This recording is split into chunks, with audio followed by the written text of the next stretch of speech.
Good morning. I'm going to read you my weekly story, and the title of this story is The Chains We Choose. And the opening quote is from Charles Dickens' story or book, A Christmas Carol. Again the spectre raised a cry and shook his chain and wrung his shadowy hands. "You were fettered," said Scrooge, trembling. "Tell me why." "I wear the chain I forged in life," replied the ghost. "I made it link by link and yard by yard. I girded it on of my own free will, and of my own free will I wore it." We all carry chains, though they are seldom visible, not forged of iron, but of fears, attachments, judgments, and the choices we make against our own soul.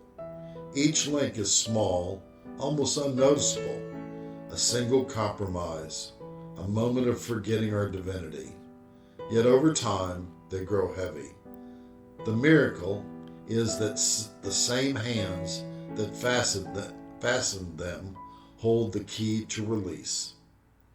Our religions have fed us bad programming. They often reinforce fear, judgment, and punishment, instead of personal responsibility and freedom. As a Catholic growing up, I was taught about original sin, the concept that our souls come into this world tainted and we must earn our salvation. Our reward would be heaven, and our failure being either hell or some type of purgatory.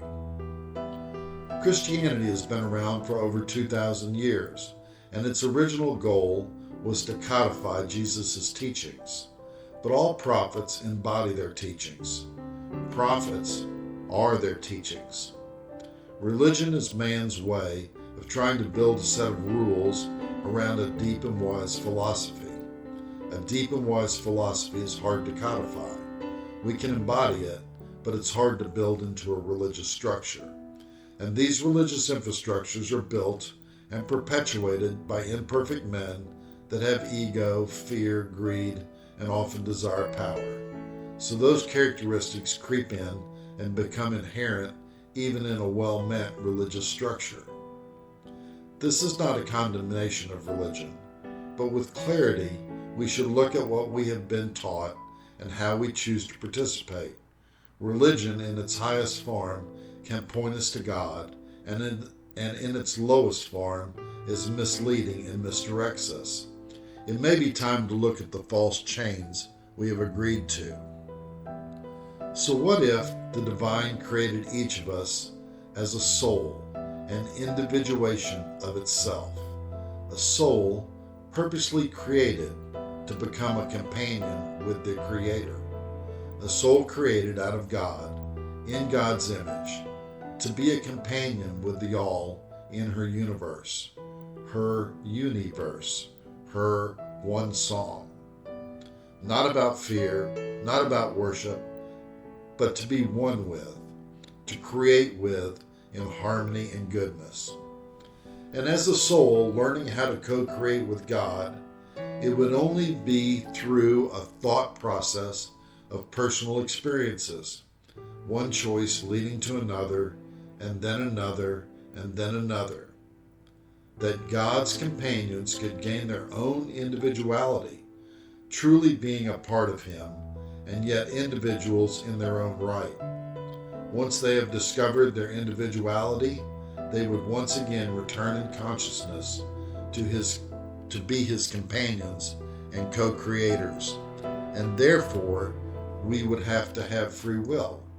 We would have the freedom every single day as a soul in the physical world to act freely. But each and every decision we would make either is life-bringing, non-life-bringing, or neutral toward the ultimate fulfillment of our soul's return to God's consciousness, where we will be her companions and co-creators of the universe, the one song for all of eternity. Personal responsibility and freedom. Jesus' name in his day would have been Yeshua, Yeshua means salvation, and salvation means deliverance from harm, ruin, or loss. What if Yeshua didn't come to die for our sins? What if he came to show us the way, to deliver us from harm, ruin, and loss, to show us how to be delivered from our fears, attachments, judgments, and the choices we make against our own soul? What if Yeshua, over the course of many lifetimes, perfected his Christ consciousness, which was an individuated consciousness of his own, yet was still in perfect alignment with God consciousness, and therefore was able to co-create in perfect alignment with God? And he came to show us the way, to use his Christ consciousness to break the distorted patterns we have adopted in this realm, so we can become perfect individuated co-creators, beings perfectly aligned with goodness and holiness. What if Yeshua's message of love, forgiveness, and deliverance was about teaching us to break the chains we form for ourselves, just like in the Christmas Carol story? What if we actively choose to wear the chains we forge in life? We make them link by link and yard by yard and decision by decision. And we wear them of our own free will. The word live means something that is life-giving. Live spelled backwards is evil. Every choice we make is either toward live or evil, life-giving or life-taking. Notice the Devil Tarot card. Notice the word devil contains the word evil. Notice that the male and the female are chained to a pedestal. The pedestal represents materialism and earthly desires. Notice the chains around the neck are loose, symbolizing the self-imposed nature of our choice. Choices that keep us from being liberated. Choices that keep us chained to our smallness. My final point. Divinity lives inside us. Yeshua called us friends, not slaves. As friends of God, our goal should be to become gods. Because gods, and that's God spelled with a small g, because gods act out of their own selfishness and pettiness, but gods, spelled with a large G, act out of their perfect alignment with the all. We're individualized, yet fully connected, conscious co-creators with the One. With awareness, let's look at the chains we have created for ourselves, and with awareness, watch them melt away.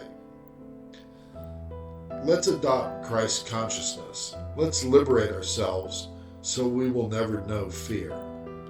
Realizing this fantastic adventure we are on, an adventure where we leave the bliss to ultimately become a new, individuated form of the bliss. Go be your best God, so we can become gods and manifest in beauty, balance, and symmetry into the one song. Go create a conscious life, making each decision, choosing life, not death, not succumbing to the world, living in limitation, chains, and fear. That is beneath our calling and our power.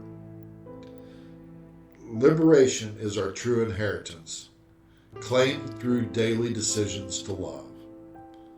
Live a sage life, be a sage, spiritual awareness, growth, and enlightenment. Namaste, and I love y'all.